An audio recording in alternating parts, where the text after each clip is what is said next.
Hey YouTube, today we're really excited to finally get around talking about our wide receiver PPR rankings. I feel like it's been a while since we've talked about wideouts, and so this kind of took a lot of research to refresh ourselves on every single player. We're going to go through just the top 30 guys though, and focus on, of course, their PPR value and what changes kind of give them value, lose value, whatever, I guess, so to speak. There's not too much to this. It's a pretty simple video. One thing to know is that a video or so ago, somebody mentioned that we were a bit quiet. If we have some audio or some visual problems or anything like that, guys, feel free to let us know in the comments below. We'll try to us, but if they're not sounding fine to you guys, let us know and we'll work on it. But let's just get right into it then, I suppose. Rob, why don't we just get started? Yeah, we're going to get into our tier one wide receivers. And when we say tier one, these guys are lock studs. They're going to perform. They are your top-notch wideouts. And so we're going to begin with our tier one guys. And I know we've mentioned on many videos how important you guys understand the tier system and how that works. Not going to get into that today, but let's get into our tier one wide receivers. All right, so I think we should start off our tier one wide receivers with the man, my number one PPR wide receiver, and I assume you agree, Antonio Brown. What do you think about Antonio Brown? I know you mentioned that some people were disappointed by him last year or called it an off year. What did you say it was? Well, if you look at, his catches last couple years have dipped a little bit. His touchdowns, he had double-digit touchdowns last year. Some people are saying he had a step back, but really, I think that's insane talk. This guy is by far the best wide receiver out there, hands down. He should be the number one wide receiver off the board, in my opinion, and I don't even think this should be even for debate, honestly. Now, some people are talking about maybe he'll take a proverbial step back this year, a new offensive coordinator, things like that. Certainly could happen. I mean, there could be wide receivers like Odell Beckham, Hopkins. These guys could have a better statistical year. That can happen. All it takes is a small fluctuation here and there for that to happen. With that said, there's nothing that would seem to indicate that Brown won't be the number one wide receiver again, that he shouldn't be the number one wide receiver off the board. The biggest change in that offense is no offensive coordinator. Of course, we know Todd Haley's gone now, and they brought in, I think his name is Randy Fitchner, something like that. Anyways, so they brought him in. But if you look back, if you study in college, Randy, when he was in college, his offenses were known for very high-octane, no-huddle offenses. And so that would seem to point to the fact that offense should be putting up good numbers again. Nothing seems to change it. This guy in 5 consecutive years has averaged over 100 catches, 1,570 yards, and 10 TDs.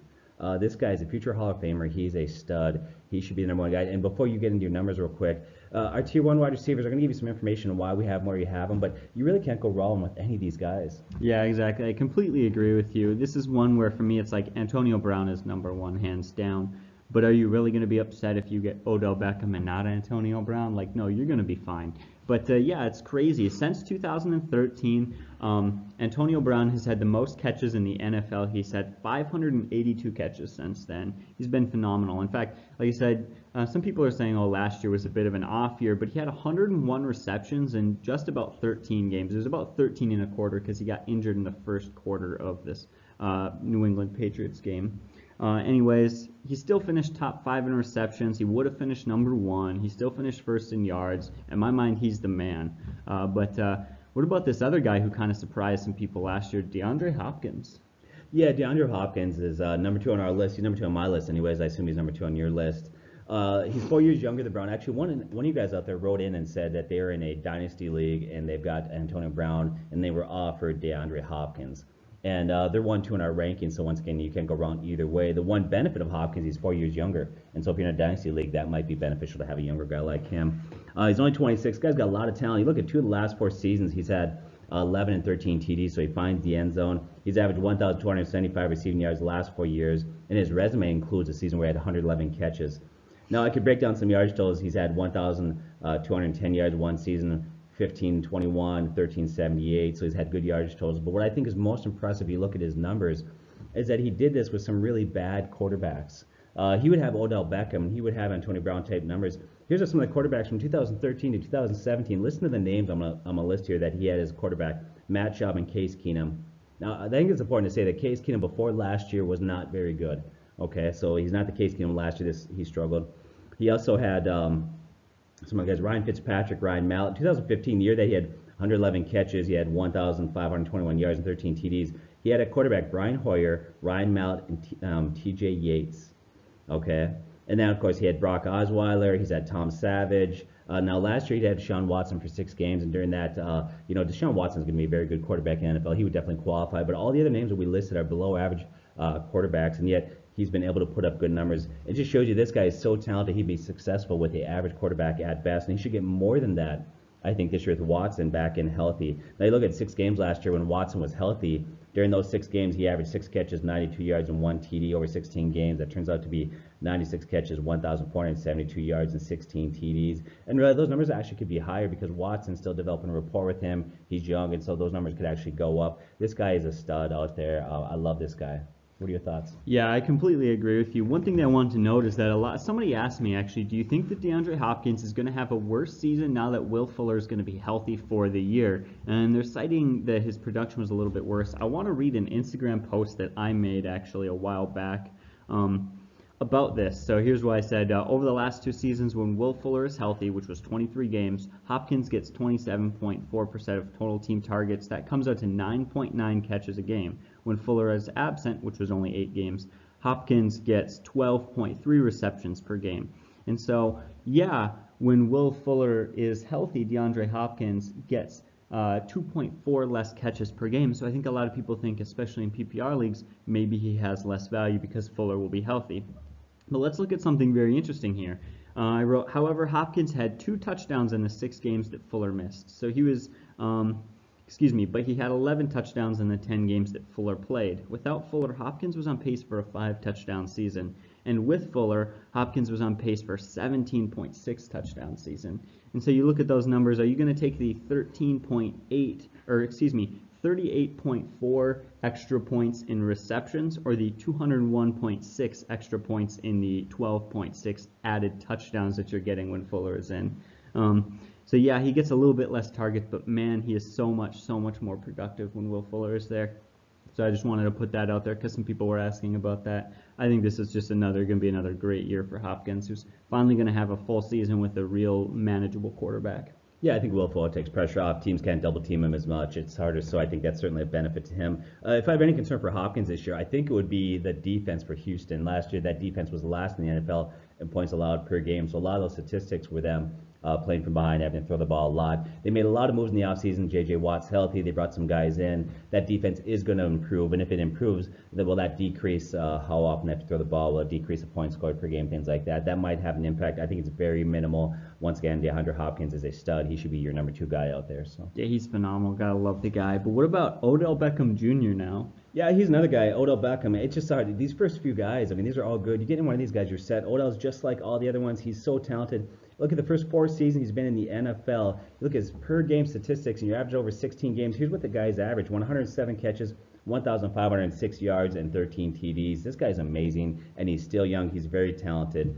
I could get into more stats. I could break some things down. I could tell you some concerns. But quite honestly, this guy is a stud. Now, I think one thing that's going to help him this year is they drafted Barkley, and they upgraded the offensive line. That's going to help.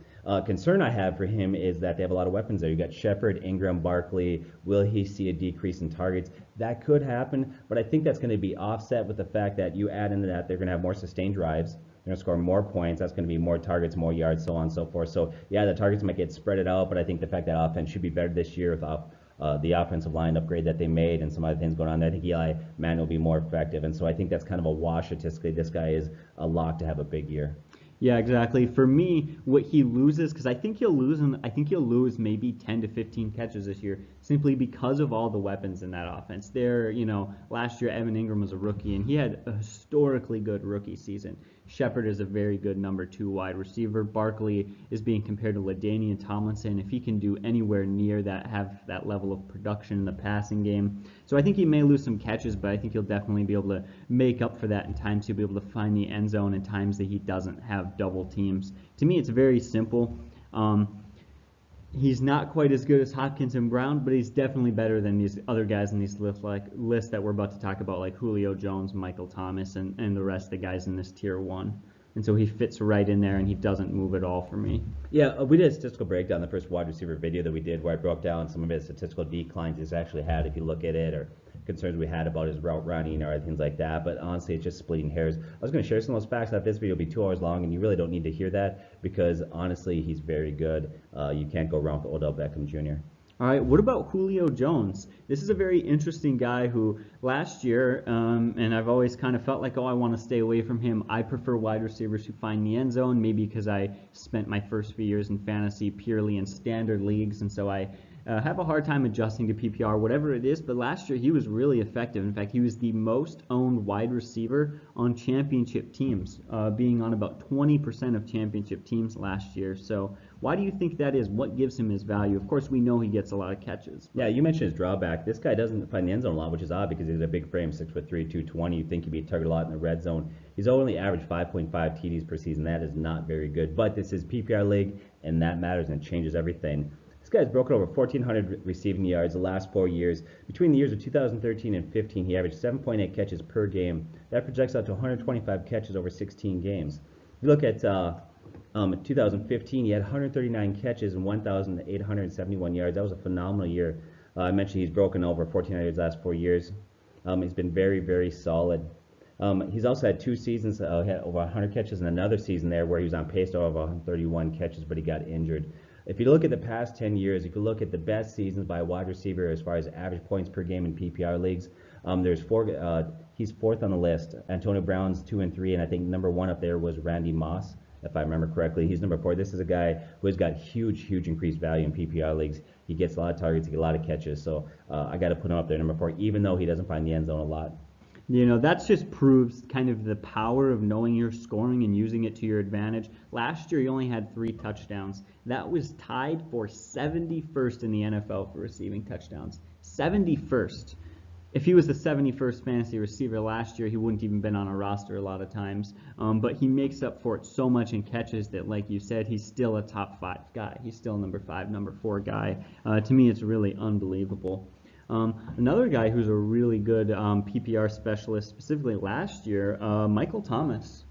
Yeah, he's another young stud out there. He's only 25. This guy benefits from having Hall of Famer Drew Brees. Watch an interesting video out there. I'm not going to get it because it's not a quarterback video, but this video went on for about 15 minutes talking about how Drew Brees is one of the greatest, if not the greatest quarterbacks of all time. I'm not saying I agree with it all, but it's made some valid points. And the bottom line is he has a great quarterback. That's so important. There's no getting around this guy's talent. He's 6'3". He's got nice, big. He's physical. He had 92 receptions as a rookie. He followed up with the 104 last year, which is really good. In fact, if you look at last year, the first half of the season he struggled. Second half of the season he really excelled. In fact, the second half of the season he averaged 92 yards per game. That projects out to 1,472 receiving yards. During the second half stretch, too, he had 5 touchdowns. Once again, the first half he struggled quite a bit, but he picked that production up in the second half of the year, which I think one of the benefits is going to happen. I think he saw a lot of attention early in the season, was that running game became increasingly effective with Ingram and Kamara. Defense had to shift a little bit. That opened them up, and I think that's going to happen again this year. You know, for your defensive coordinator, you've got to take into account Alvin Kamara this year. I think another benefit to him this year is the 4-game suspension of Ingram. I think he's going to see a few more targets during that stretch. I love this guy. I think that he's a stud out there. What's your take on him? Yeah, exactly. When you look at these guys on this list, you know they're all elite, and you know they're very good. One thing you want to look at is anything that could possibly come in and hurt them from keeping up with all these other elite wide receivers, right? Like, the question is, what's this guy's floor? Is he really a safe pick? This has got to be one of the safest wide receivers out there. His floor? Well, look at this. His floor is insanely high. The least amount of receptions he's had, 92. The least amount of targets, 122. The least amount of yards, 1,100. The least amount of touchdowns, 5. I mean, this is a guy who over his first 2 years has averaged 98 catches. That's insane. Like, he has got such a high floor. He's so productive. In fact, you know what I'm noticing, and this is something that I like to do looking forward, projecting for especially rookie wide receivers. The bigger the wide receiver, the more the PPR specialist he is. That's really what I'm noticing. Antonio Brown's not that big, so he's kind of the exception. Hopkins is particularly good. Mike Evans is particularly good. Julio Jones, Michael Thomas. Michael Thomas is a big dude. 6'3", 212 is pretty large for a wide receiver. And so that's just a trend I'm noticing right now in the NFL. Maybe that'll change someday, but the bigger the wideout, the more the catches, it feels like. Yeah. Yeah, one of the things I like, these are just another one, kind of a minor detail, but I love that he plays in the dome in the warm weather. Come winter months, that matters a little bit. So, this is a great guy. Michael Thomas can't go wrong. Number 5, he is also in our tier 1. You also have to like that he's in a competitive division. Yeah. You get the Falcons who could win that. You got the Panthers who could win that. You know what that means? Come playoff time, and this is, again, just minor detail. I wouldn't focus on this or really care that much about it. But come fantasy playoff time, the Saints are still fighting to win their division. Yes. And so that means he's still going to be getting stats, still going to be playing hard, and that's nice. Yep. Sometimes you draft a New England wide receiver and you wonder if they even care the last week of the season. Yeah, they got that locked up after week 10, so. All right, what about Keenan Allen? Because he just makes me nervous. Okay, so he makes me nervous too, and typically when I look at tier 1 wide receivers, these are guys that are locked that you can trust are going to be studs. He brings a lot of question marks. I had a hard time putting him in tier 1 simply because of his history of injuries. With that said, I couldn't ignore his value in PPR leagues. Let's get into that a little bit. Once again, I said that he's got a history of injuries. That makes him risky, undoubtedly. He had a great rookie season, but he took a step back his second year if you look at his progression, right? And I think a lot of people go into his third year kind of wonder, okay, what's the real deal? Who's the real Keenan Allen at this point? So in his third year, he only played 7 full games, got hurt again. But the first 7 games, he was on pace to finish with 142 catches, 1,577 yards, and 7 TDs. So he was on a phenomenal pace there, especially in PPR leagues. 2016, he was having a good game there. He only played 1 game, got hurt, but he had 6 catches, 63 yards. So once again, he was falling off that previous year. They used him a lot in the offense, looking his way. And then he came back last year, he rebounded really nicely, put together a full season, finished with 102 catches, 1,393 yards, and 6 TDs. His strength in the NFL is as a possession receiver, okay? Philip Rivers loves to look his way. He's a guy that he can trust, and I think that's going to become even more important this year with Hunter Henry out. I think he's going to look his way quite a bit there. He's got good size, 6'2". He's still relatively young. He's only 26, even though it feels like he's been around forever. He's still pretty young there. So he's a guy that I would call like a high risk, high reward. I want to put him in tier 2, but if you look at his PPR numbers, okay, it's just hard to deny what a stud this guy has been. He's a huge possession receiver, so. Yeah, exactly. You look at it, last year he finally put together his first 16-game campaign, finally played a full season, and here's what he did. He had 153 targets, 102 receptions, and almost 1,400 yards receiving. I mean, he is the epitome of a target receiver. What do you call it? Possession receiver. You just said. Excuse me. Yeah, last year he was 5th in the league in targets. 5th. He was 5th in all 5 of those: yards, receptions, and targets. Here's the thing, guys. Because of his health problems, he could go to the end of tier 1 or even a high tier 2 wide receiver. If that happens, this is a risk worth taking. We talk about taking calculated risks in order to win your team, in order to be a championship lineup every year. This is one of those calculated risks that you can take. A player that slips because he makes people nervous. Yeah. And so that's one thing to note. But here's another guy. What about Davante Adams? I just mentioned him before we talked about this. He's kind of a confusing receiver. He's all over the place. Over the past 2 NFL seasons, no wide receiver has had more receiving touchdowns than him. He's had 22. Twice he's finished the top 10 in wide receiver standard league scoring, and yet he has yet to finish among the top 20 wide receivers in yardage. In fact, he's yet to have 1,000 receiving yards ever. It's just weird. I don't get it. I don't understand how a receiver can find the end zone 22 times but not manage 1,000 yards. I guess he's a really product of his quarterback there for sure. Yeah, I think that's going to change. When I look at Davante Adams, the releasing of Jordy Nelson really is huge. He becomes the number 1 guy there. But I don't want to talk about him. I want to talk about what makes him great. And I want to talk about his quarterback, Aaron Rodgers. One of the greatest quarterbacks in NFL history. And Aaron Rodgers leads all quarterbacks with a quarterback rating in his career of 103.8. In fact, he's the only quarterback who has a career quarterback rating over 100. I mean, he's very, very good. Now, if you look at Jordy Nelson as the number 1 receiver for Aaron Rodgers and what he did during that time, okay, look at Jordy Nelson between the years of 2011 and 2016 as the number 1 wide receiver with Aaron Rodgers at quarterback. He had 4 seasons with over 1,000 yards. He had 3 years. He had TD totals of 15, 13, and 14. Now Adams becomes his number 1 man. Now, like you mentioned, last 2 years he was a TD magnet, but I think this is the year he's going to see an increase in targets and have that 1,000 yards. He's young at 25, and there's a lot of good years ahead of this guy, so I like Davante Adams there. Now, the way he's played out the last couple of years, you would see him as higher value in standard leagues versus PPRs, but I think we're going to see that shift a little bit this season. Yeah, exactly. I think that's it. He's the number 1 guy. You get in the red zone, who you covering? You're covering Davante Adams. Last 2 years, he's had 74 catches and 75 catches. You know what I imagine? You get into the red zone, you really focus on him, but he's a good wide receiver, the good quarterback, so outside of the red zone, he's going to get more targets. I wouldn't be surprised to see him bump up into that 85 to 90 catch range for sure. Certainly will pass 1,000 yards. I would be shocked if he didn't. But I don't know, maybe it's just me. Would you be surprised if his touchdowns took a slight regression? Maybe he gets like 7? instead of that 11 touchdown pace that he's been Yeah, at. normally I'd say that. I think he's going to add attention. He'll see the number one corner. That could bring that number down. Except if you look at Jordy Nelson, anybody in that role with Aaron Rodgers at quarterback just simply thrives there. I think another benefit to him is that Packers defense didn't do a whole lot to improve in the offseason. I think they just lost Ryan, one of their linebackers for the season, with I think a torn ACL he has. And so I think that offense is going to be forced to put a lot of points on the board. And so I think it's going to keep those numbers up there. I don't know. I think he'll be fun. I don't think he's going to get, don't assume because now he's number one guy, he's going to go from 10 to 12 touchdowns at 15, 16, 17. But I see a double-digit touchdowns once again is not that far from reality. You just think the extra attention is going to be counteracted by the extra attention by the defense is going to be, I guess, equaled out by the extra attention from his quarterback. The volume that he'll get. Yeah. And so, all right, what about AJ Green? This is a guy who's, I feel like every year he's overshadowed by other elite wide receivers, and a lot of times people really forget about how good he is. He's finished as a top 10 wide receiver in 4 of the past 6 seasons, ranking top 12 in fantasy points per snap during 2 of those years.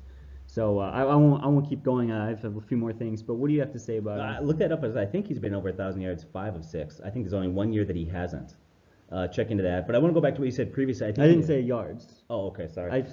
Sorry. I'll clarify to make sure that sounds right. He's finished top 10 fantasy scoring receiver in 4 of the past 6 seasons. Oh, yes. Ranking top 12 in fantasy points per snap during 2 of those years. Okay, perfect. So this is a guy that I think is a future Hall of Famer that you're right is often overlooked.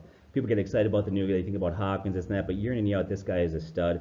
He's at 1,000 receiving yards every year in the league except 2016 when he was injured. That year, he ended up with a 900. But he was actually on pace before his injury to have his best season ever that year. He was on pace to have 105 catches and 1,542 yards. He's a great receiver, good size, 6'4", and he has really nobody on that team that can seriously compete for targets from him. He's their best weapons, hands down, and they have a below-average defense with both well. They have to throw the ball a lot in games.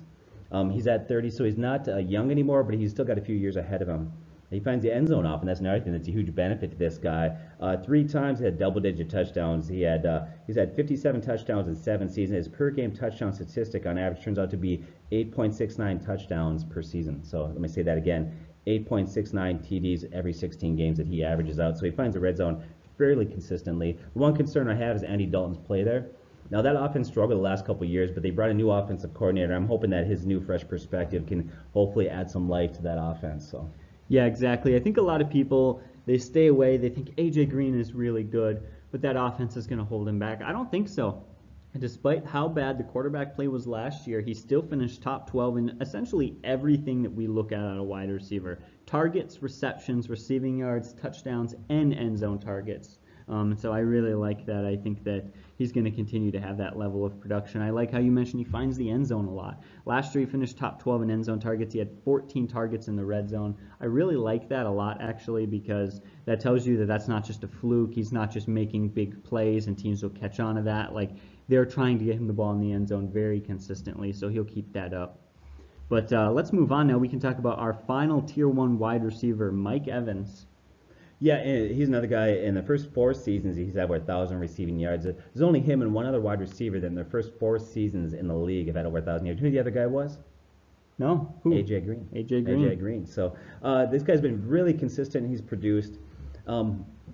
Twice he's had 12 touchdowns in a season, so that's good. He's still young at 25. The Bucs signed him to a long-term deal, and I like that, 'cause to me that speaks volumes of what they think of this guy. I think it also helps he has Winston, who's a young quarterback, and Winston loves to look his way. In fact, if you look back at 2016, Evans led all wide receivers in targets with 173.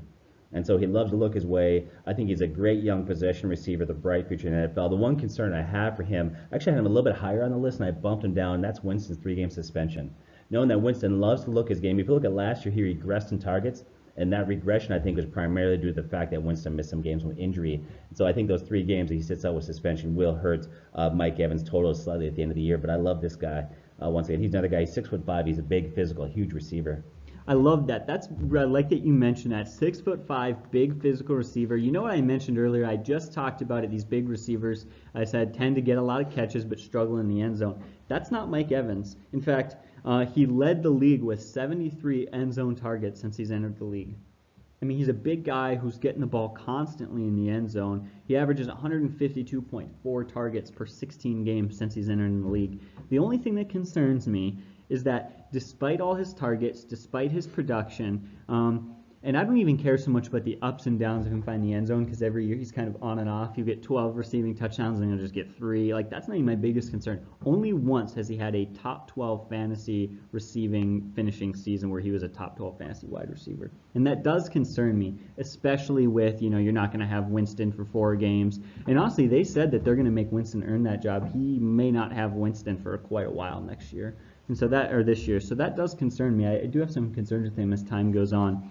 That being said, he's been so productive and so dominant. He's so fast for such a big guy. It's hard for us to keep him out of this tier 1, but he's definitely, for me, in the tier 1, but at the bottom of it. Yeah, that's where I'm actually, if you look at our rankings online, he's our number 9 wide receiver. So at the very edge, and the last guy that we have in tier 1, I thought about bumping him down to tier 2, but I think he's solid enough and consistent enough that you can look at him as a guy that you can trust that he will produce. Yeah, exactly. I wanted to bring up those concerns, but again, we're kind of nitpicking a little bit. He's still going to get you easily over 1,000 yards. He's still going to be one of the most targeted receivers in the game. He is really the heart and the soul of that offense. So don't be worried about it. He is still a tier 1 guy. I just think that the other guys in this tier 1 are certainly better. But, as we've said, that's our tier 1. Those guys are elite. Those guys are great. You can't go wrong. Let's go move on to tier 2.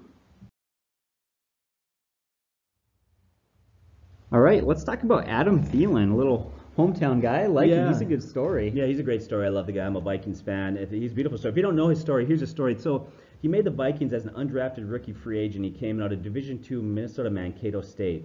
He was brought on primarily as a special teams player. He worked his butt off, so he worked himself into that offense. He moved up the depth chart, and then, of course, one thing led to another. And then last year, this guy, he just takes off. Now, he's averaged 1,121 yards receiving the last 2 years. And he really became the Vikes' number 1 wide receiving option last year. And that says a lot because Stephon Diggs is very talented himself. Now, he finished with 91 catches last season. I think a huge benefit to him. Say whatever you want. I love Case Keenum. I think he did great. I hope he does well in Denver. But I undoubtedly believe that Kirk Cousins is an upgrade at quarterback. I think that's going to help quite a bit. If I have any concerns for him at this point, the reason why he's tier 2 is last year he had a great year, but he still only had about 2 years under his belt that have been consistent.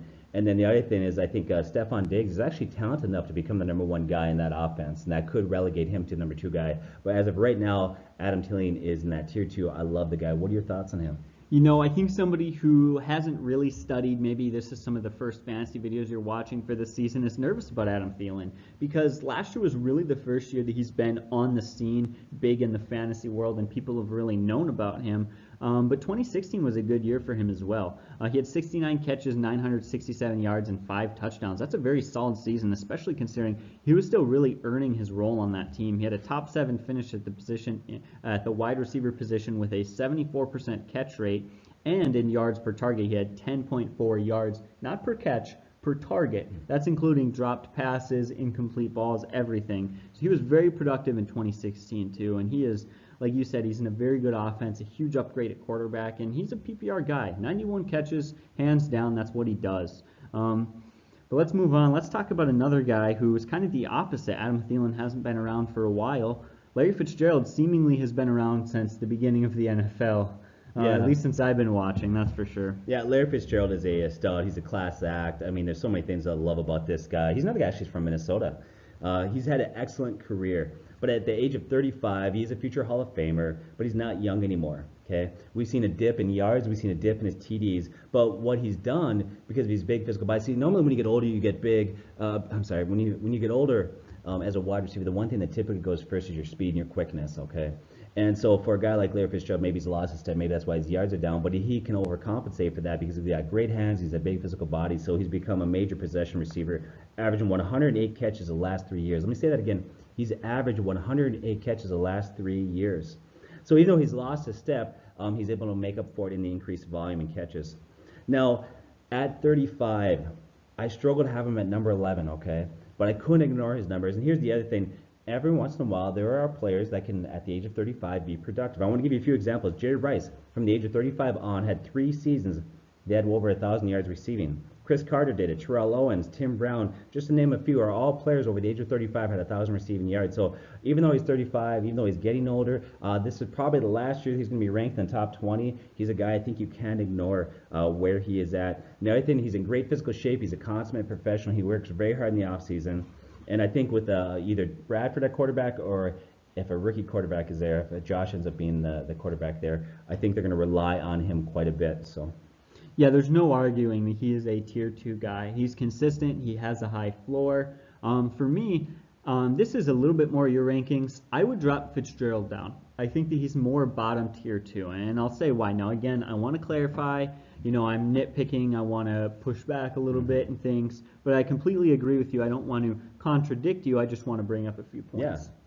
And so last year he had more targets than everyone in the league except DeAndre Hopkins, and I don't think he'll be able to keep that sort of target share. Last year he had 29% of target share in that offense, his highest since 2011, which was 30% then. He was on the field for 98% of Arizona's passing plays, which was highest since 2012. So man, he was the heart of that offense last year. He absolutely was, and I just have a hard time thinking that he's going to be able to get 30% of that, 30% of those targets and be on the field for 98% of the passing plays. When you look at, they're starting to develop some weapons there. They got Christian Kirk, who's a very good possession receiver. That's what Kirk does. Ricky Seals-Jones is emerging. David Johnson is finally coming back. He's going to be there for a whole season. It just leaves me to wonder if an older and an aged Larry Fitzgerald is going to be able to keep up quite the amount of targets he had last year. I don't think he's going to have a huge drop-off. He's still a fantastic receiver. I just feel like there's some other players on this list who have high enough upside that I got to put them above him. Yeah, you know what I encourage somebody to do out there? We've talked about on our video, know your scoring system. So when I look at the rankings there last year, this year, where we have, and I went back to last season, I did a sort by total points at the end of the year, and you'll be surprised in PPR League how those catches add up and those points matter. He was top 5 in PPR scoring last year for wide receivers. Like, I would have never guessed that. I know he had a good year. He was somebody definitely that we got to put maybe in the top 20. But when you begin to look at that, you begin to see, and some other players we'll talk about in here, like Jarvis Landry, guys like that aren't maybe necessarily great receivers, but in PPR scoring, their value goes up considerably. Those catches add up. Yeah, it's so hard to play in one standard league and one PPR league because you get your mindset in one way, and then when you switch, it's just super weird and it's hard to get used to. Let's talk about this next guy, T.Y. Hilton. I don't have a whole lot to say on him.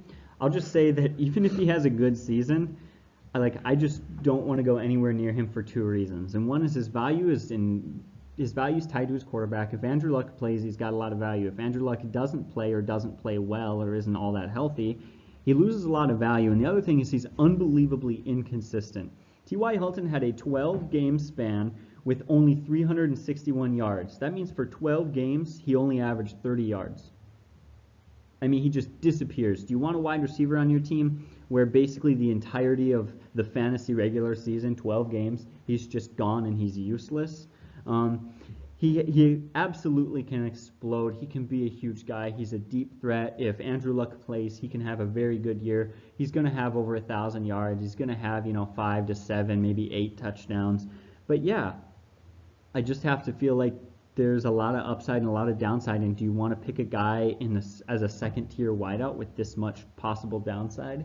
I do. You do? Yeah. In fact, I think a lot of people are hating on him out there. He'll fall, and I'd be happy to take him. You're right. He is very inconsistent. Last year, he greatly missed Andrew Luck. Okay, he finished below 1,000 yards receiving. He did have 4 games. Now, you talked about the other games, the other 12 games, he was brutal. But in 4 games, he had 605 receiving yards, averaged 151 receiving yards per game. And, once again, that's inconsistent, but it also reminds us how talented this guy can be. Now, if you look at before last year, he had 4 consecutive years with over 1,000 receiving yards. His best season, 2016, where he had 91 catches for 1,448 yards. Now, if you look at that year, he was 5th in PPR scoring that year for wide receivers. So in that year when they were together and they were healthy, he was 5th in PPR scoring. Now, you are right. The concern I have is Andrew Luck's health. If Andrew Luck does not play, this guy drops out probably the top 30. If Andrew Luck in there, greatly increases his value. So how's Andrew Luck doing? Well, he's throwing the football. He looks really good. One of the reports out of Indianapolis is this. They're saying Andrew Luck went 11 for 22, including 12 of 14 on 11-11 situations in their first full padded practice on Sunday. So the beat writers there for the Colts said that he looks really good. In fact, 2 of the incompletions were actually drop passes by wide receivers. So right now it looks like he's not having any pain in his shoulder. They're saying he's throwing, he's looking sharp, looks like the old Andrew Luck. If that continues, that's a huge boost for his value. But you're right. If Andrew Luck has any injuries, any setbacks, I would probably drop this guy out of the top 30. That might be maybe overreaction there, but I do think that his success is definitely hitched to the Andrew Luck train. So. And I don't want to get stuck on, I don't want to have burn bias, right? Where a guy had a bad year and expect it to happen again. I didn't necessarily get burned by Andrew Luck last year, but this year feels exactly like last year did. Oh, Andrew Luck's fine. He's healthy. He's going to play. We're going to have a great season. Andrew Luck is our guy. And then, like, what, he just didn't play? I mean, they like promised he was going to be back and he just didn't play. And I honestly am very concerned. He hasn't played in over like 2 years. And so you have to wonder, even if he does play, how many weeks until he gets his production to NFL starter Andrew Luck level? Yeah, the other benefit I think for T.Y. Hilton, you're right. Okay, it goes back to whether or not Andrew Luck is healthy. One, I think he benefits also from the fact that the Colts defense is bad, and that's another team that's going to score a lot of points, throw a lot, they're going to be behind a lot. And he was very inconsistent last year, but I think a lot of that was Jacoby Brissett, obviously. Now he missed Andrew Luck, but Brissett is not a good quarterback. And so I think those inconsistencies were obviously traced to him quite a bit. I like this guy once again, going back to 2016, finished 4th in PPR leagues in scoring. He had 4 consecutive years over 1,000 yards. He is his go-to guy there. Yes. But he is falling pretty far. And that's the other thing I want to caution you out there is I've got him ranked 12th. And I feel confident in that ranking. We'll see at the end of the year how I do. But just because I have him ranked 12th doesn't mean that's where you need to take him. In a lot of your leagues, get a real feel for where your league is at and look at his average draft position because he's a guy that you might be able to drop a little bit further and steal him. So. Yeah. All right, so I feel like that's all we've got to say on T.Y. Hilton. What about Jarvis Landry? Yeah, Jarvis Landry, he bumped up quite a bit in my rankings due to some recent information on Josh Gordon, and we'll get to that in a little while. But Jarvis is a PPR stud. He's averaged 105 catches the last 3 years. He does drop off in standard leagues. In fact, if you look at, I think it's 2015, don't quote me on the year, but there was 1 year there where he finished 30th in standard scoring, but 10th in PPR scoring. It matters a lot, and it really matters for a guy like him. And so this is a guy that maybe has lower yards totals and lower TD totals. But last year, he was 5th in PPR scoring, and in 2016, he was 14th in PPR scoring. So this is not just a recent trend. He's been pretty consistent in this realm. Now, he was traded to Cleveland, and now at first, I thought that he's the number 2 guy there. You got Josh Gordon. Everything was trending upwards for Josh Gordon, but recently, as you heard, Josh Gordon's going to be absent for the team for a while, and it's really hard for us to pin down exactly what's going on there. They're saying it's just to help him with his rehabilitation. It's just precautionary. He's fine. I am concerned, though, because what happens, the Browns during that same stretch there, when they were saying that Josh Gordon was fine, they begin to look at Des Bryant as somebody to sign. So that tells me there's more going on there than maybe what we can see. And if that's the case, and if we miss Gordon, if Gordon misses any amount of time, that means that Jarvis Landry becomes the number 1 wide receiver there, and he has huge PPR value. Yeah, absolutely. In his 4 years with Miami, he had 563 targets. That's 6th most in the NFL during that span. And he had 400 receptions, which is actually 3rd most. That's interesting because not only was he had these 6 most targets during that 4-year stretch, but he was actually really efficient at actually just catching the ball. I think he's a fantastic receiver. I don't want to get too much caught up in, being a coach and trying to understand the game strategies and how players play. I like to stick to the numbers as much as I can. But I kind of want to put my coaching helmet on real quick or whatever and say that I think that the quarterback fit of Tyrod Taylor coming in is phenomenal.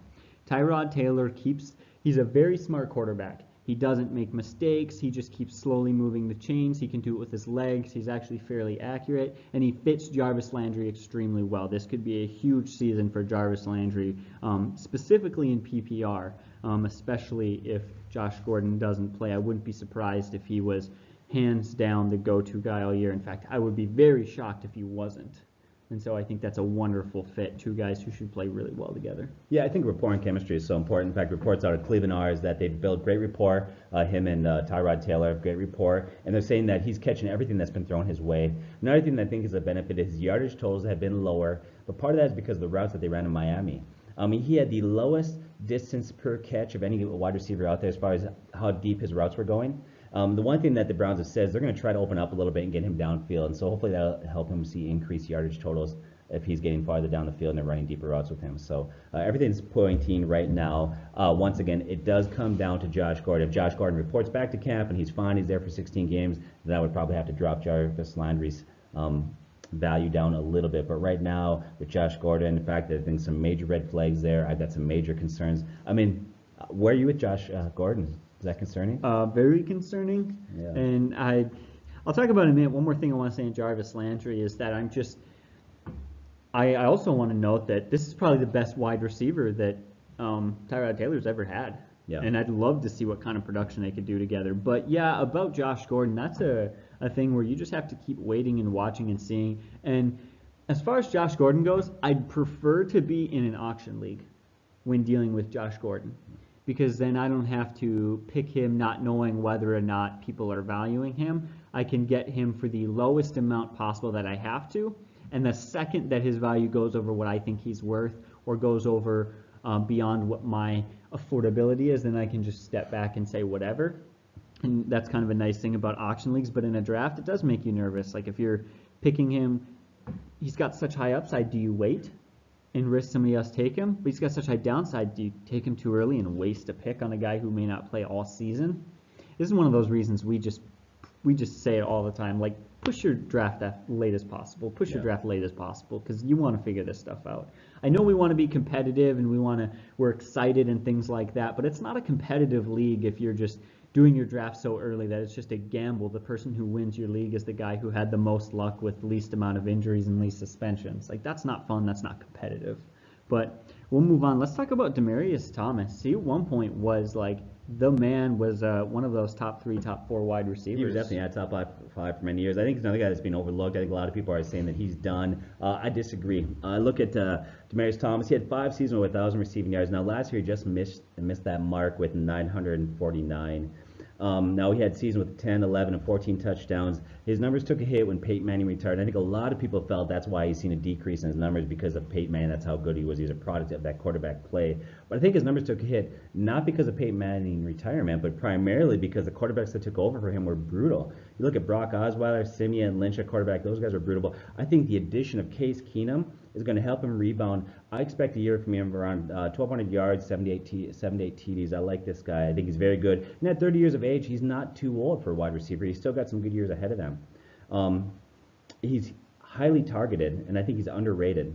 If you look at the years from 2012 to 2016, he averaged 98 catches per season. That's huge in PPR league. Yeah, that is huge. I think you want to get some sort of idea of what he's going to be able to do. Look at his quarterback. I very think that the Broncos offense is actually very reminiscent of the Vikings. Case Keenum he was quarterback last year for the Vikings. He's quarterback for Denver this year. So what are those receivers like? To me, Emmanuel Sanders feels a bit like Diggs, and Demaryius Thomas feels like Adam Thielen a little bit. I think that Diggs and Thielen are a little bit better. What I honestly expect from Demaryius Thomas is a little bit of a downgrade from Adam Thielen. Adam Thielen had about 140 targets, 91 catches, 1,200 yards. I'm expecting like 130 targets, 80 catches, and 1,100 yards from Demaryius Thomas. I think it's a very similar situation. I think he benefits from having kind of a gunslinger at quarterback who's not afraid to just let the ball go, let it fly. And so I'm excited to see he's going to have a bounce back year. Like, I hate saying like this is going to happen and like boom and like I'll bet money on it, but like this is, I think, a safe thing to say that he's definitely gonna have a bounce back season. And yeah, and he's another guy that is being overlooked by a lot of people that you can probably let slip. Yeah. All right. So now, what about Amari Cooper? Yeah, and Amari Cooper, I think, is another guy that people are overlooking also. And I think the reason why is we're always like, what have you done for me lately, society? We love the newest thing, the hottest trend. And so this guy for 2 years was considered great. Last year he stepped back a little bit statistically, and a lot of people are hating on him now. But I think he's a good guy. People forget he's a first-round pick. He's young at 24. And he had nice statistical progression his first 2 years, but it fell off last season. Well, why did he fall off? Well, quite simply injuries. He had a concussion, lingering ankle injuries. He never really played fully healthy. He was beat up a lot when he did play. And then to make matters worse, Carr was injured. So if you look at the first few games, you look at the report that they had, they were doing really well until Carr got injured, then he got injured. I think now you add it, he's healthy, Carr's healthy, you add John Gruden in the mix there. I think they're going to find ways to get him involved. In fact, John Gruden said that he's the number 1 weapon right now, and they're going to look to him a lot in that offense. If that hold true, I think that's great. In fact, it says right here that the offense runs through Cooper. That's what Gruden said. So I like that quote. He had a huge game last year. That just reminded us how talented he was. We followed our start-sit advice last year. A lot of people were sitting him, but in this game we said, you got to start this guy. I hope he did, because he had 11 catches, 210 yards, and 1 TD against Kansas City. And he also finished the last 2 games of the season with a 100-yard game and 2 touchdowns. And he had 7 TDs last year, which are pretty good when you consider the fact that he only really played in a full 12 games. So that's not bad at all. This former first-round pick was picked there for a reason. He's going to rebound nicely this year and have many solid years ahead of him. I like Amari Cooper at number 15 for me as a Tier 2 wide receiver. What do you think? No, I totally agree with you. I like where he's at. One question, just simply to get your opinion. Last year, he was limited to 52% catching rate and posted one of the three worst drop rates at the wide receiver position for the second time in his career. Yeah. He's such a talented wide receiver. He has such an ability to do something with the ball once he's caught it, to make big plays. He's a good route runner, but I honestly get nervous. Like, I don't know if I trust his hands. What do you think about that? You think he turns that around this year, or what? Is that a product of bad quarterback play, or is that his fault? Because Well, honestly, yeah. and I hate being honest, but I don't know sometimes with him. He kind of throws me off a little bit. Well, you're right. You know what you get. He's got a higher drop rate. That's concern for a lot of people. I think he's gonna improve in that. Some of his quarterback play, you got to look at the drops that he made. Were they in traffic? Were they thrown behind, around the hip? Things like that. You really got to break that down, other than just the stat itself. But that is concerning. But what he does bring to the table is ability to run routes, break tackles. He actually put some weight on the offseason. He's more big and more physical than he's ever been, and they're hoping that that's going to help him stay healthier and break more tackles and go down the middle a few more times. So I think it's a trade-off. And as of right now, here's the thing. If it's a concern for the coaching staff, then it needs to be a concern for us, right? Yeah. But for right now, the coaching staff and John Gruden are not concerned about that. They say he's the number one guy, so I'm going to take him at their word. I'm taking him at face value and say, okay, if they're not concerned with it, they must see something that we don't see. And if they think he's the number one guy, then I'm going to trust that. Yeah, and I really like John Gruden, just the system that he ran and the way he developed teams in the past. I like what he said recently. This isn't necessarily fantasy related. He said, I'm not taking Oakland's money if we don't win games. I love that. He's just competitive. He's just here. He wants football. He wants to win. He wants to show people he can still do it. Like, he's just not in for the money. There are players and coaches sometimes who are just kind of sign the biggest contract, but he's not that sort of guy. That's interesting. He's kind of a quarterback guru. Maybe this is the year for them. I think he's getting paid don't quote me on this one, but I think $5 or $6 million a year just to be, being an announcer at some point or to work the games he did. So he said he didn't need the money. He did it because he wants to compete. So. All right, what about Tyreek Hill? Man, the hype is real on him. It feels like the last two seasons. He ranked top 11 in wide receivers for receptions and yards last year. He scored 8 all-purpose touchdowns. Actually finished 8th at the wide receiver position in fantasy points. And I think more tellingly, 3rd in fantasy points per snap. When he was on the field, he was extremely productive. That could bode really well with that kind of young gunslinger Pat Mahomes, who they say has a really strong arm and who Andy Reid really has a lot of faith in. I mean, they just let go. They just, boom, just kicked him right out the door, Alex Smith. And so, what do you think about him? Yeah, so this guy, he fell a little bit. Coming out of college into the pros, one, he had some domestic violence issues in college, and I think that kind of hurt a little bit. Also, he was viewed kind of as a speedster who was kind of advertised early on as a rookie as kind of a gimmick sort of weapon, kind of Swiss Army knife that could do a lot of different things. He could be a wide receiver, he could run the ball, do kick returns, very much like Eric Metcalf of the day. You probably was way before your time. I'm too young for this. Yeah, you're too young for that. But that's kind of what he was. Well, then in his first season, they realized this guy can be a number 1, number 2 wide receiver. And so that's what he went into last year, as kind of the number 1 wide receiver. And he had a great year. Had 75 catches, 1,183 yards, and 7 TDs in 15 games. So he's proven this guy can be the real deal. I think the addition of Sammy Watkins will help alleviate some of that pressure there, so he's not seeing so many double teams, so many safeties over the top. Now, the question is, how is he going to be affected with Alex Smith being gone and Pat Mahomes taking over? So I think here's where the trade-off you're going to get. Pat Mahomes is a rookie, so he's going to struggle. Obviously, Alex Smith is a veteran. He could run offense, so I think you're going to see a struggle. The positive thing that Pat Mahomes is going to bring is being a younger quarterback. Typically, they're more mobile. His legs and ability to extend plays, I think, bodes well for guys that have speed. For guys that need to get down the field, they need to get deep in coverage and get past the safety. It bodes well if you can have a quarterback that can step up and buy time in the pocket. I think that style of play is going to benefit Tyreek Hill quite a bit. I think about the effect that Watson had on Fuller for 7 games there. 4 touchdowns. Let me say that again. Fuller, he had 7 touchdowns in 4 games, so I think you're going to see a very similar thing there. When I look at the type of wide receiver, the style wide receiver that Hill is, he reminds me very much of Brandon Cooks. And so that sort of type of numbers it could put up again. At best, with his style of play and how physically and how fast he is, he could develop into the Steve Smith type of player, but that puts a lot of pressure on him. He's only 24. He's got a lot of room to continue to develop and grow as a wide receiver in the NFL, but I do like this guy. Yeah, you talk about it. Some players really, really benefit from the system that they're in, and Tyreek Hill is maybe the best example of a player who benefits from his system. This is a guy who I don't think he's meant to get a lot of targets. I don't think that he's meant to be a really good PPR guy, and maybe that's why he drops down a little bit. But he absolutely makes up for it in his big playability.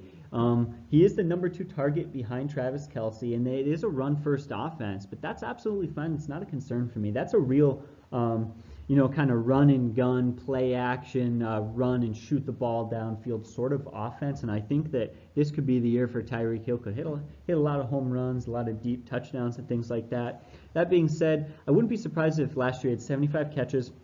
I wouldn't be surprised if he had the same or even a little bit less catches. I don't think he's a PPR specialist, but he is absolutely a talented wide receiver.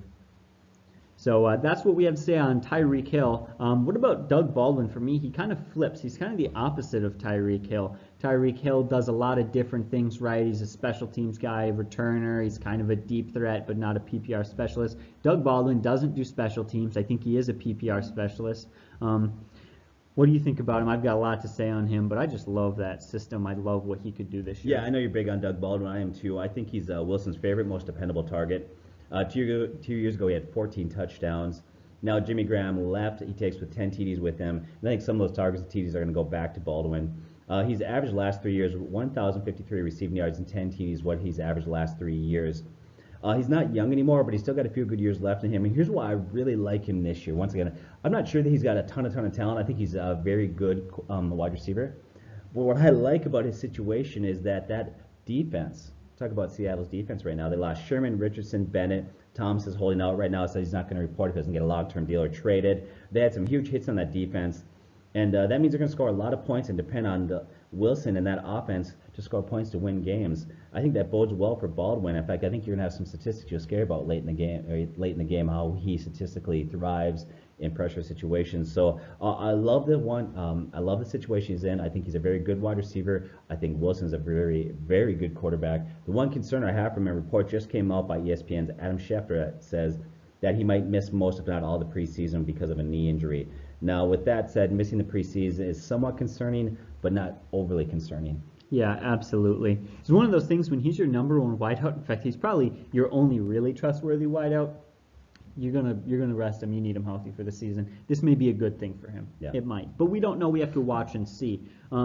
One thing to say is this is not a projection, right? We're not saying this could be a year for him to explode. No, this is just going to be a year where he's continuing to do what he's already done. In each of the last 3 seasons, he's finished as a top 30 fantasy wide receiver in standard leagues. So he has been productive, guys. I love that Jimmy Graham and Paul Richardson left. Last year, they combined for 178 targets, 1,200 yards, and 16 TDs. I mean, the production that just disappeared into thin air and is being replaced by no one.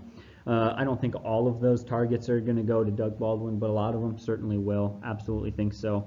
I love how productive he is. In the fourth quarter and overtime, Doug Baldwin produces a best in the NFL passer rating of 144.5. Like you talk about some running backs, like real physical guys, like Adrian Peterson was a running back in the day who used to get better as the game went on, as the defense got tired. That's like Doug Baldwin does almost. It's weird. And it's also important to remember that when they are trailing, he had 38 receptions, 504 yards, and 7 touchdowns. So over half of his stats last year came from when they were losing. Also, a lot of those stats came in the third and fourth quarter, 38 receptions, 580 yards, and 7 touchdowns. So the later the game goes on, the more desperate they get, the more productive Doug Baldwin is. I absolutely love that about him. And then again, they're going to need to throw the ball a lot. Richard Sherman, Michael Bennett, Sheldon Richardson, Deshaun Sheed, and safety Cam Chancellor, all just gone, just disappeared. So that's very good news for Doug Baldwin. But that's it there, Doug Baldwin. I love him. What about you had something to say? One thing on Baldwin real quickly there. We did a video early on and we talked about Baldwin. Somebody said, boy, no, he's got some really tough cornerbacks he's going to face this year. Is that strength of schedule going to hurt him? And so we went back and we took a look at his games last year, and ironically, his best production came against some of the top corners in the NFL, Patrick Peterson, some other guys that he actually thrived against. I understand why that's the case. If he can thrive against those guys, he should have a better year. But based on what he did last year against top corners, we don't see that being a concern this year. And he did it against it wasn't like he had 2 good games against 2 good corners. He had like 8 games against tough corners, and all those games he produced. And it was enough games to tell me that it wasn't a fluke, that it was something that the Seattle Seahawks do in their system, something that their offense runs, that we can trust it to be repeatable for this season, and that's not just a chance or just kind of something that just happened. But what about Alshon Jeffrey? I feel like people haven't talked about him much this year. The hype was really big for him last year, and he wasn't terrible, but he was just kind of average. And so I think he just kind of disappeared from people's minds. You know, they say bad press is better than no press. Yeah. And I feel like Alshon Jeffrey is suffering from a little no press syndrome right now. Yeah, he's a hard guy to figure out. He left Chicago. I think everybody thought last year he rebounds, gets over 1,000 receiving yards. That didn't happen, so he's a little bit of an enigma for me, trying to figure out where this guy is at. In fact, last year was his lowest yardage totals, going all the way back to his rookie year. Now, this guy undoubtedly has talent. Okay, you take a look at he had in his career he's had two 1,000-yard seasons. He had additional 2 seasons. He was on pace to have 1,000 yards if he didn't get injured. And he also had 9 TDs last year, which is very solid. Not to mention 3 additional TDs in the postseason. He's still in his prime. He's got a ton of talent, and I think I view him as a really solid number 2 wide receiver. So why did he take a step back last year? Maybe many reasons. Maybe the injury to Wentz. Maybe it could be that they spread the ball around in that offense quite a bit. But I think once again he's too talented to ignore. What's your take on Alshon Jeffries? Yeah, completely. I have it written right here, and I just said that's who Jeffrey is, and it's right next to his stats. 35th in receptions with only 57. Guys, he absolutely loses value in PPR leagues because of that system. He finished 29th in receiving yards with only 789. Those 9 touchdowns boost him into that wide receiver 2 range. He got those 9 touchdowns because he had a good quarterback and an offense that continues to move the ball, that continues to score points and get down the field and give him opportunities to score. That being said, he's also a little bit hurt by the offense in PPR league. Zach Ertz is the number 1 target guy. They've got a good running game, a quarterback who can run, a solid defense. There's a lot of things going on there. So I think kind of a touchdown specialist is who Jeffrey is. I like him a lot more in a standard league than a PPR league, but I really don't have anything bad to say about him except for that he only had 57 receptions last year. That's really about it. Yeah, I think he's going to prove that. I would be shocked if he doesn't get close to 900 yards receiving, if not maybe even breaking into 1,000. I think you're going to see an increase in that. Maybe I'm wrong, but I think that's going to improve. So. Yeah, what about kind of one of the young guns, Juju Smith-Schuster? Yeah, he's only 21 years old. He'll be 22 during the season. This guy adjusted quickly to the NFL. I couldn't believe how quickly he adjusted. He got better and better as the year went on. During the second half of last year, he had 3 games which had receiving total yards of 193, 114, 143. This guy shined. He finished with 917 yards and 7 TDs, and really what was just 13 games. Actually, it's 14, but he got injured in the first quarter of 1 game, so really there's 13 games there. You project that out in 16 games, that would have been 1,128 yards and 9 TDs for a rookie. What's also great is those are great numbers when you consider the fact that he had a lot of guys in front of him as far as targets go. You had Bell, Brown, Bryant at the beginning of the year, and some other guys there. The coaches fell in love with him from the get-go. And it was pretty quickly in camp that they realized that this guy's legit and he had to be moved up the depth chart. Another thing I love about his situation is with Antonio Brown there and Bell, they're going to take a lot of attention away. He's going to see the number 2 cornerback. He's really going to see a double team or a safety sliding over in coverage.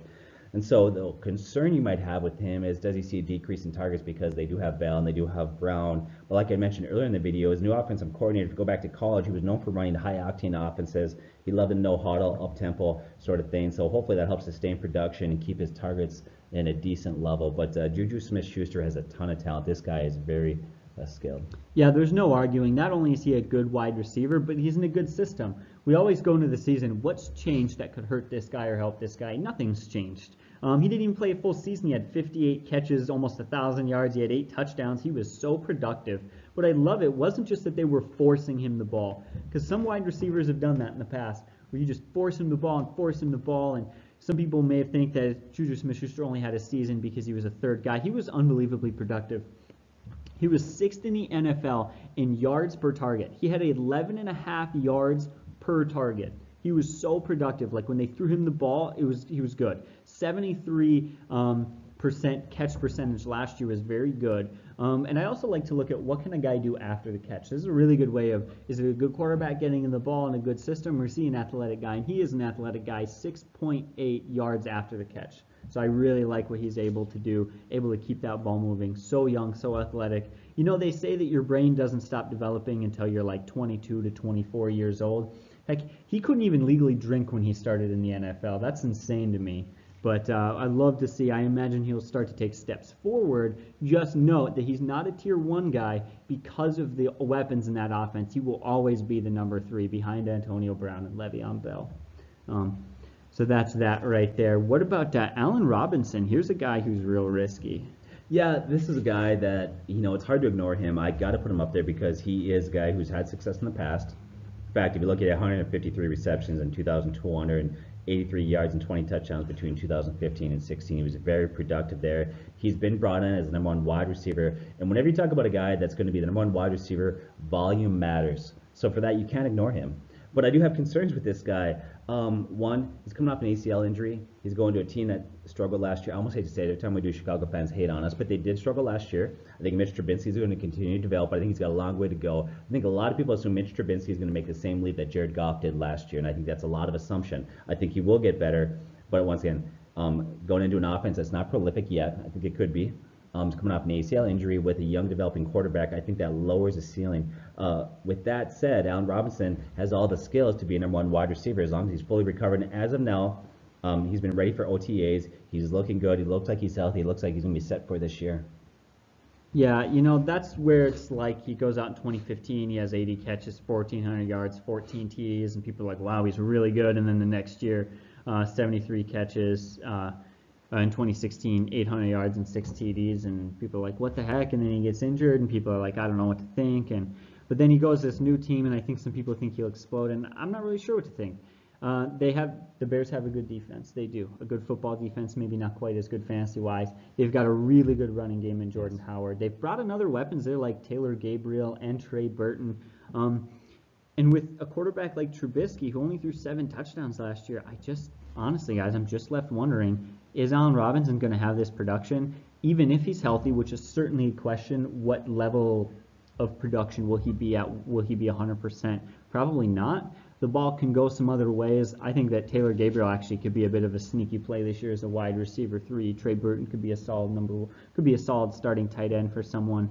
I'm not saying that those other weapons in that offense are good enough to stop Allen Robinson from producing well, but if Allen Robinson is still hurt, then they're not going to force him the ball. They'll just try to get it somewhere else. And so I don't think that we can expect the sort of production he had in 2015 because that's what Bortles did. They were losing a lot of games, a lot of fourth quarter, a lot of trailing stats where the ball was forced to Robinson.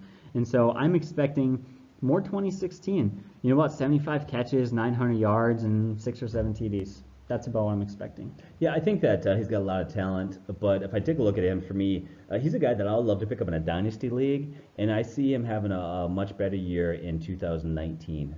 I think moderate success this year, but once again, you can't ignore him though because he is a wide receiver 1. He's the go-to guy on that team. He's going to see the volume of the targets, and so volume matters. So that's why I've got him up there.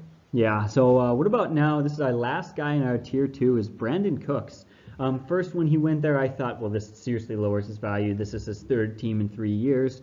He's going to be the 4th guy in the receiving depth chart or the target list behind Gurley, Cooper Kupp, and Robert Woods. They were phenomenal last year, combined for almost 200 receptions, 2,500 yards, and 16 TDs. There's no way Brandon Cooks can be productive. And then they go out and sign him for $80 million, and I'm not sure what to think. Are the Rams just really stupid, or do they know something that I don't know? I have to imagine they know something I don't know, but I just don't know if he's worth that money. I'm not sure he's going to have quite that level of production. Kind of left up in the air. Rob, what do you think? Yeah, he's a bit confusing for me because he's had 3 consecutive years of 1,000 yards receiving. He's looked really good, and yet he's been traded twice. So what's the deal there? Why are teams letting go of this guy all the time? He's been solid. He's been consistent production-wise. He's going to use a stretch defense. They're going to use his speed. That's the role he's going to have in there. So not as a possession receiver, which means you have lower targets and TDs. Okay, so kind of expect that with him. With that said, he's very good. He's still young at 25, and he's proven he can produce in the NFL. He's done that now 3 years in a row. The 5-year, $80 million deal is a huge statement of his talent and the confidence they have in him. And to me, that ended any question or speculation that I had because I did have a lot of concerns. When they signed that deal, I thought, okay, now I feel confident with where he's at. Any questions as to why he was traded is gone for me. I think that boosts his value quite a bit. He's a great speedster. Now, he's only averaged 70 catches per season since he's been in the league. And they have a lot of mouths to feed there with the Rams. So that does keep his ceiling a little bit lower. But I think he's got a pretty safe floor. Yeah, see, here's the thing for me, and here's why I'm leaning towards honestly thinking that the Rams made a mistake and that I'm going to avoid Brandon Cooks. And here's why. The New England Patriots had money to spend. If they wanted Brandon Cooks, they could have given him money. They could have kept him on their team, and they didn't.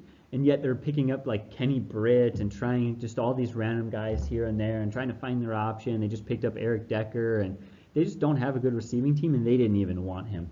And he goes to this new team, and they sign him for a big contract, and they have lots of confidence in him. But two things that scare me. One, the best thing that Coach Sean McVay had to say about him was, man, he's fast, which we've seen in the past.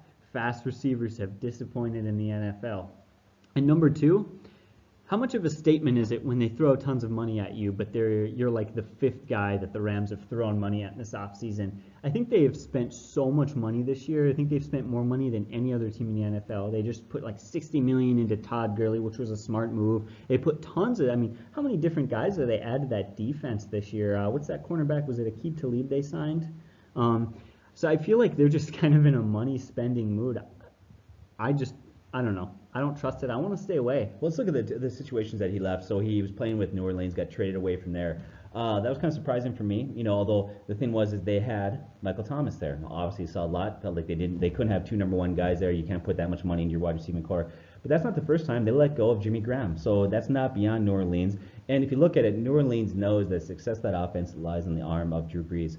But let's look at New England there. So New England lets over a guy that potentially could cost them a lot of money. That's the New England way. They don't keep around a lot of skill position players that cost a lot of money. That's not what they do. Whether it's running back, whether it's wide receiver, they just bring guys in. Randy Moss was kind of an exception back in the day when they brought him in, and he had those couple years there for New England. Typically, their style of play, you know how it is there. You know what? It's all about the team. Mm-hmm. And so anybody comes up and they're looking at a big contract, something like that, they just won't lock down a skill position player for a long-term deal other than Tom Brady. It's just kind of their way. I don't know, though. When you look at the Saints, it's almost like they know what they're doing, because what happened after Jimmy Graham left? His production dropped. And it almost makes you wonder, like they knew something. But Brandon Cooks didn't. He did well last year. But Brandon Cooks didn't. You're right. But the Patriots didn't want him. And I know that you're saying they don't spend a lot of money on him, and they probably wouldn't have had to spend that much money. A, they could have spent a lot of money for like a one-year contract. And B, they're desperate. Your best wide receiver is Julian Edelman, who's suspended for 4 games, and you're telling me they don't want Brandon Cooks? Well, I've got concerns too, but let me throw one more thing at you. We should probably move on in a bit. Okay, so you look at the coach for the Rams, right? Okay, last year they were number 1 in the NFL, scoring the most points, 29.9. The year before they were dead last. That coach comes in there, and they said he had a great mind for offenses, and obviously he proved it. Okay, so this guy can identify skill position players. He knows how to turn it around. He does that, and he eyes Cooks and says, this is a guy that I want. After the way he turned that offense around, and he goes after him and says, I want this guy, and they lock him down to a long-term deal, that puts a lot of confidence in him. They must see something that I don't. But maybe not. We'll see. All right. Well, we'll see. I don't know. Maybe we'll look back at the end of the year and see how we did on these picks. So. Yeah, we absolutely will. Let's move on now. We're going to go on to our Tier 3 guys, and here's guys who have potential but also have more concerns. All right, so number 1 guy, we talked about there were a couple of players who I would focus a bit more on and you would focus a bit more on, and I think Josh Gordon is one for you to focus a bit more on. Yeah, Josh Gordon, man, what do I say about this guy? I mean, I love him, I hate him. He's got so much talent. Let's just talk about his talent a little bit, and then we'll tell you the concerns I have. I'd say it would almost be better if he just got suspended. I hate the influx. I hate the confusion right now. They're saying, no, he's fine, he'll be back, but then they're looking at Des Bryant. I feel like there's a lot of things they're not letting us know as the general public, so I'm concerned. But here's a guy that has Tier 1 talent. This is a guy that if he plays, could become a top 5 wide receiver. People forget he's still young. He's only 27 years old, and he's in the prime. In 2013, playing only 14 games, at the age of 22, he had 87 catches, 1,646 yards, and 9 TDs in only 14 games, right? What makes that more amazing, he has Jason Campbell and Brandon Whedon at quarterback. Everybody wondered what he would do last year, right? So he comes out, had been out of football a couple years, and he does pretty well. He comes out, and he ends up... he was on pace to have 1,000 yards, and that was with a very, very bad quarterback, Kaiser. So what do you do with this guy? He's 6'4", 220. Besides his behavior issues, he has all the skills. He has no weaknesses in his game at all. He's the best overall receiver in terms of size, speed, athleticism, hands. Sky's the limit for him if he can stay clean. I think it also helped that they brought in, Jarvis Landry and some other guys to take away some of that attention he was going to get from other teams. Baker Mayfield said about Josh, I've never seen anybody like him, bar none. He is definitely gifted. And so you have all these things trending upwards for this guy, and we said, boy, you're going to have to roll the dice on him, but this guy could end up there with, Antonio Brown, Odell Beckham, Hopkins, those guys, he could statistically end up there. Of course, now what's happening, he's going to miss the beginning of training camp. Now here's the report from the Browns. He's going to miss it due to his overall health and treatment plan that continue to help him work his way back from a series of off-the-field issues. Gordon tweeted on Monday, I'll be placed on the non-football illness reserve list. NFL's Tom Peluso tweeted Gordon is absolutely not suspended. NFL spokesman Brian McCarthy said the league will address the situation at the appropriate time. Adam Scheffler stated the Browns wide receiver did not have any slip-ups or failed tests per sources. His leave is proactive defensive gesture to get extra counseling to ensure he doesn't have any setbacks that have marred his past. Those around him said he's worked his butt off and he's been doing great. The problem with it is before this came out, there was rumors circulating that he'd failed a drug test. And then during the same stretch here, the Browns are looking at Dez Bryant. And so, what gives? This guy's got so much talent you can't ignore him, but man, you're going to get burned. But you're going to have to take that shot with him. I had him ranked somewhere in the 40s, but I realized he's too talented to let drop that far because no other owner's going to let him. Somebody out there is going to take a shot on this guy. So what's your take on him? Oh man, we made a joke and we talked about when we did our draft tips video, playing a psychological game and talking up players. Maybe our best bet's to go to the dumbest player in every league we're in and say he's a second round talent, take him. And then at least if he does hit a home run, he has a fantastic season, it's a player we don't think could compete to win a championship, and at least he was taken with an early pick. Yeah. Because I honestly don't know what to do. This is where I mentioned earlier I'd prefer to be in an auction league because I can put a price value on him, I can manage the rest of my team based on it, I can change things as it goes. But in a regular straight draft league, you either pick him or you don't. And you either risk like waiting too far or drafting him too early, and there's almost no proper balance to find. And so yeah, that's the thing where keeper league could be nice, though. Keeper league could be nice. Like I'm in a league, I have Antonio Brown. I've got my number one wideout set. I have Evans. I've got Robbie Anderson. I've got tons of good keepers at wideout. So I can keep some solid receiver options and then take a shot on Josh Gordon, and maybe that can work out well for you. But in a redraft league, that's a mess. Yeah, so I look at Josh Gordon. I will definitely not now, because of what's going on, the newest information, I would not take him as my wide receiver 1. I would be comfortable drafting him as my wide receiver 3. The problem with it is he won't fall that far. He won't. So you're going to have to take him as a wide receiver 2, and at that point, there's still a lot of talent available out there. Here's why, like you had said previously, we wait to do the draft as late as we can, because more information will come out, and the situation will hopefully get clear as time gets closer, and we can give you some clarity on that situation. I've got it. There are websites that will let you make a free website as a trial under a really lame domain that you wouldn't want to use. We'll make a fake website reporting that Josh Gordon is suspended for the whole season. When we go to our drafts, we'll just leave our computer open on that page and walk away. Yeah. And then everyone will wait on him. But let's move on now, man. That took a while. What about Golden Tate? I mean, straight up, pure and simple, he is a PPR stud, and that's it. He only had 5 touchdowns last season. He's not big in the end zone. He's not even huge on yards. He just runs plenty of short routes and gets lots of catches. In fact, he ranks 6th in the NFL in receptions with 372 over the last few years. And so anything you have to add to that? To me, it's pretty simple. What you see is what you get. He's consistent. He's safe. He's a PPR stud with a high floor but a very low ceiling, especially in standard leagues. 2017, in standard leagues, he was 26 in points scored, but in PPRs, he was 12th. This guy has major value there. He's averaged 93 catches last 4 years playing with the Lions and Stafford. So this guy is going to get a lot of targets, a lot of catches, but he's not going to be sexy. He's not going to be pretty. He's not going to have a huge year, but he's a safe pick. All right, so that's about it. He's a number 2 guy, no higher and probably no lower. Yeah. That's about it. What about Devin Funchess? He's a guy who had a career best production last year, 63 catches, 840 yards, and a 22nd place finish in standard leagues. I got a few more things to add, but what do you have to say on him? Yeah, I think his development is primarily the reason why they trade away Calvin Benjamin. So he takes over as a team as the number 1 wide receiver, and he had a very good 5-game stretch as the number 1 wideout, averaging 81 catches, and he had 4 TDs during that stretch. He looked really good as the number 1 guy there. Then he had a shoulder injury that really hindered him down the stretch there, set him back. He had a lot of problems with that. He did finish with 8 TDs. He's got great size, 6'4", 225 there. I do like him. I do think he's got a decent potential there. I think he's got a lot of talent, but I think his ceiling is lowered because that offense, typically wide receivers don't thrive there. Yeah, exactly. Here's something I want to note. On his 227 career targets, His targets are on average 35.5 yards from the end zone or from the opponent's goal line, so to speak. That is worst in the NFL among receivers with 200 plus targets. What that tells you is he's getting targets, he's getting the ball, but he's not getting it near the end zone. And that's not a problem with Devin Funchess' wide receiver ability. It's not that he's a bad end zone wide receiver. It's that offense is bad. And you have to ask yourself, can Cam Newton extend drives? Can that running game get going? Can they continue and drive down the field more often? And if so, this could be a bit of a breakout year for Devin Funchess, who may have a few more touchdowns. But right now, do you trust the offensive weapons in that offense and that team to move the ball enough to keep Devin Funchess on the field?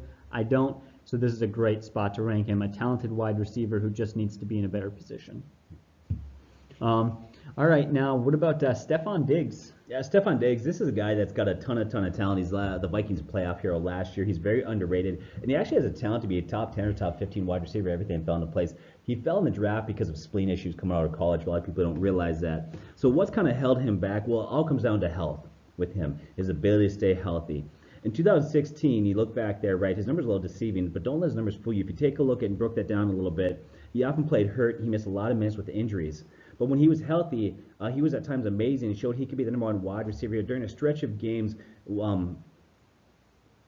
before he got hurt, he was averaging 10 catches and 120 yards receiving per game during a stretch there, once again, when he was clicking. In 2016, if he plays a full 16 games, he easily breaks 1,000 yards. Last year, he had 8 touchdowns, which are a career high for him. He missed a lot of games, and he's played often hurt. And so I think that's where the problem is at. But he's only 24 years old, and the Vikings just signed him to a huge deal. And this guy's got legit ceiling. Yeah. One thing that I want to kind of piggyback on you, just to add one more thing to Stefon Diggs.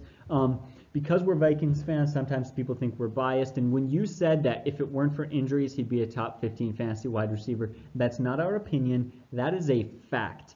He has finished in the top 15 in fantasy points per game in the past 2 seasons at wide receiver. So he is productive. When he's on the field, he's a big playmaker. He can make some spectacular catches. He's fast. He's a deep threat. He's been very productive. In 2016, career highs, 84 catches, 8 touchdowns. If he can just stay on the field a little bit more often, he can be very, very productive, especially with an upgraded quarterback. And not just an upgraded quarterback, but you go from Case Keenum, who's a bit of a gunslinger, to Kirk Cousins, who's also a bit of a gunslinger. He's got a deep ball. He likes to throw it, and so that's a good system fit as well. Yeah. Today on an interview, Stefon Diggs came out and he said one of the things he's hoping this year is he usually played at about 188 pounds. Now he's up to 190. He put in 10 pounds of muscle in the offseason. He hopes that extra weight will help him be healthier and combat some injuries. Yeah, well, I hope so too. What about Randall Cobb? I've hyped him all season, and I think he could be phenomenal this year. I'm not going to talk long because I know that you are huge for this guy. You are excited. And I like this guy too. I think he's being overlooked. I think it's a huge boost. We talked about Adams' boost when Jordy Nelson leaves. Well, he's another guy that had a huge boost because he becomes the number 3 guy. He becomes the number 2 guy. He's going to get more targets, and he can easily recapture his 2014 numbers where he had 91 catches, 1,287 yards, and 12 TDs. Opposing defenses are going to view Adams as number 1 guy, leaving Cobb to excel as number 2 guy, facing number 2 corners. This guy could be huge, but I want you to talk about him because I know you've been doing a lot of research on him. Yeah, absolutely. A lot of people are scared of him and don't like him because he's had a very on and off career through his first 7 seasons. First of all, he's played 7 seasons. He's still young. He's not even 30 yet. Just know that. But a lot of people are nervous. He's up and he's down. This is a product of 3 things. His injury, either he's injured, 2, Aaron Rodgers is injured, or 3, he's just been low on the depth chart. So that's not my problem. He's extremely productive. When him and Rodgers are healthy, he averages 83 catches on 120 targets, over 1,000 yards, and 8.6 touchdowns per 16 games. So he's very, very productive. Finally, he moves up from the number 3 guy to the number 2 guy, which is huge because the number 2 guy averages for Aaron Rodgers, the number 2 receiver in Green Bay, averages 72 catches on 115 targets, over 1,000 yards, and almost 11 touchdowns a season. That's huge because only 3 wide receivers or 3 players in the NFL last year had 10 or more receiving touchdowns, and only 1 had 10 or more receiving touchdowns and over 1,000 yards. Only 1 did it, and that was DeAndre Hopkins, who was the best standard league fantasy receiver in the NFL last year. And yet that's kind of what you're averaging. That's what the number 2 receivers kind of do for Rodgers. 70 catches, 1,000 yards, and 10.6 TDs. I'm absolutely not saying that Randall Cobb is going to be the number 1 fantasy receiver in the league, but a number 2 receiver, absolutely. I fully believe he's a number 2 guy in my book. Yeah. All right, so now we'll move on. We'll talk about Robbie Anderson. Yeah, we'll talk about Robbie Anderson a little bit there. And so, and then we'll come back to Sammy Watkins. So Robbie Anderson is a guy that he did great last year. This guy has a low floor, and the reason why he does, he had some off-the-field issues during the offseason. But reports are the team feels like he's moved past these issues. They're going to be a non-factor for him, okay?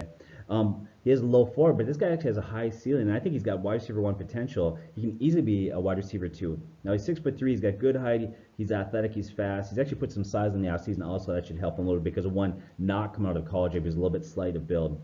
He's looked great at times. During a 6-game stretch last year, he had 3 100-yard games plus 6 touchdowns. He won at OTAs and currently the team's number 1 wide receiver.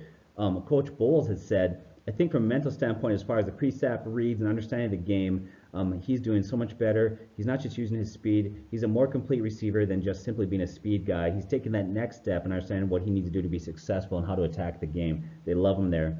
He's been working his butt off all offseason. And so everything points to him becoming the number 1 guy and following up what he did last year. The one thing I think that also helps is the team's going to be playing from behind a lot of garbage time stats. That defense is bottom in the league right there. And you look at his second year, his stats progressed nicely. He finished with 63 catches, 941 receiving yards, and 7 TDs. Good numbers on a bad Jets offense that ranked 28th in the NFL with an overachieving McNown at quarterback. And so I really like this guy here. The one reason why I had him out of the top 30, but now I'm moving up there is because of the off-the-field issues.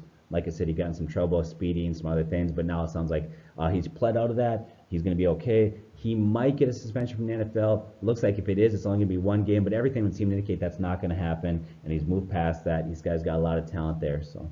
Yeah, absolutely. I think that about sums it up. I actually have him in an auction keeper league where I have him for $1 in a $200 salary cap league. And I hate to keep that many wide receivers. It's like I already have Antonio Brown, and I like to keep a lot of running backs. And I also have Josh Gordon there. So I also have Josh Gordon. I have a weird wide receiver situation, and it's like I don't know if I should keep him, but he's so talented. I almost feel like I have to. He could be a guy who could be a high wide receiver too. I mean, he really could. He is the man in that offense. But we'll see how things shake out. Luckily, I still have some time to decide that. But let's move on to Sammy Watkins. I'll keep my information on him short and simple. For me, he's the number 3 target on a run-first offense with a rookie quarterback.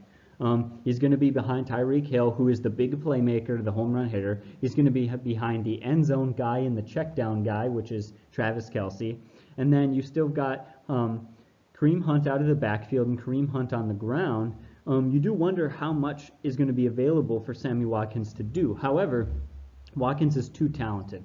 He's going to get you 65, 70 catches. He's going to get you 1,000 yards. And I think you'll be a bit low on the touchdowns because of those other weapons. I bet you he'll only get about 5 or 6 TDs. That's what I project from him. But, Rob, what are you kind of expecting from Sammy Watkins? Yeah, this guy's been hard to figure out. People forget he's a former first-round pick, 4th overall. He was a very, very high wide receiver pick in the draft there.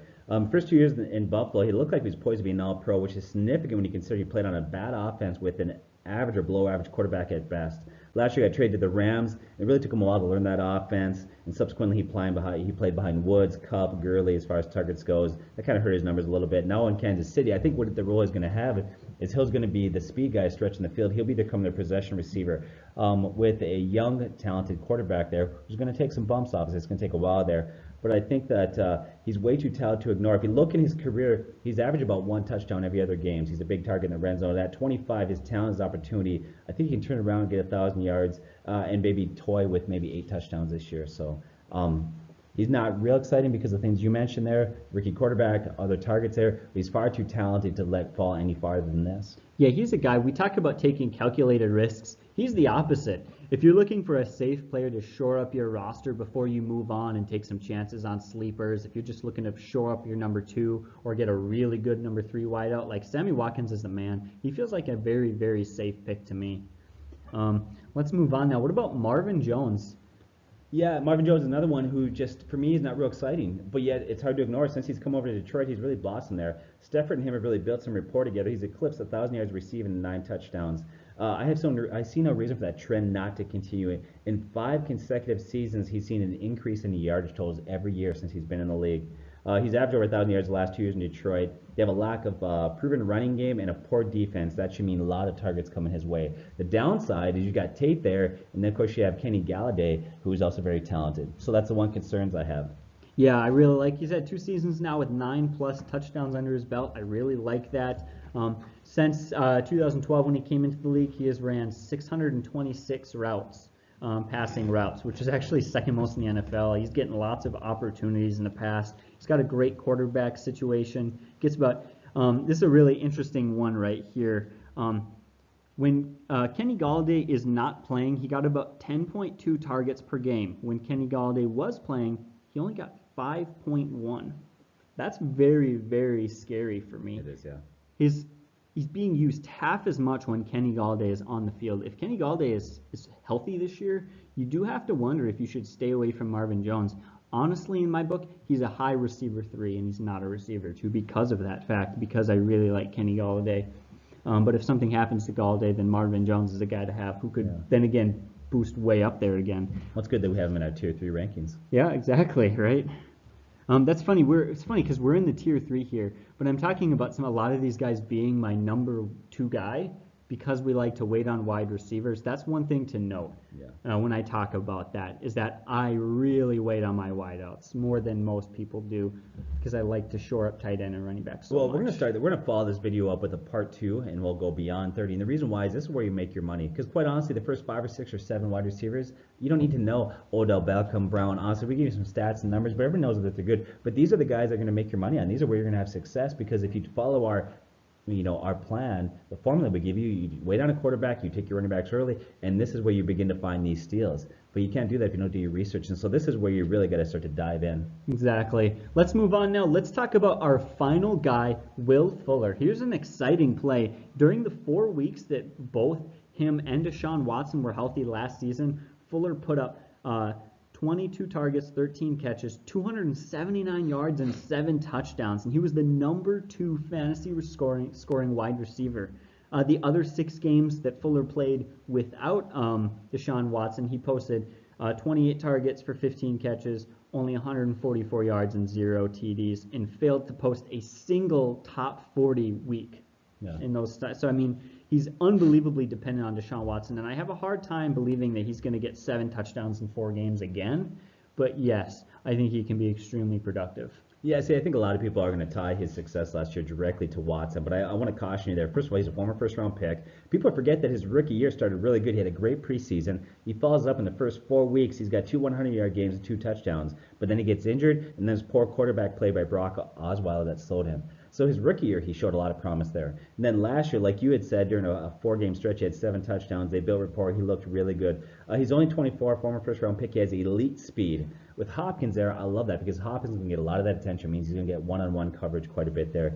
His brief success wasn't an anomaly. He's athletic. He's got an athletic, strong-arm quarterback. He could easily top 1,200 yards and 10 TDs if everything goes well for Will Fuller. But we had to drop him down because he has had a problem staying healthy. He's another guy like many of the wide receivers that we mentioned that he made a real attempt in the offseason to put on some size, to get bigger physically, hopefully to combat some of those injuries that he's had.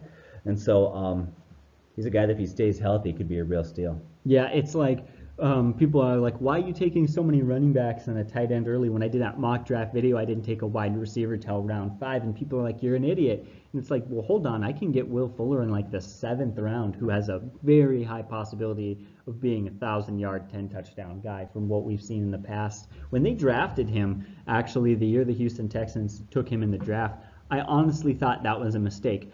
Since he came in the NFL, I've really liked him. I knew how talented he was, but sometimes I just sat back and I watched and thought, man, they need so many other things. At the time, they didn't have their quarterback situation figured out. Their line was a mess. They had Lamar Miller, but he was aging and slowly losing production. Their defense had a lot of holes, and it was like, man, why are they taking another wide receiver? I know he's talented, but that seems like a reach. Well, we've seen what he's done in the NFL. That was not a reach. That was a solid draft pick. A guy I really liked, Will Fuller, for sure. All right. As always, guys, we thank you so much. Leave a comment down below and tell us what you think if you have any concerns or input. That's it. That's our video. Thank you guys so much. Have a great day, and God bless.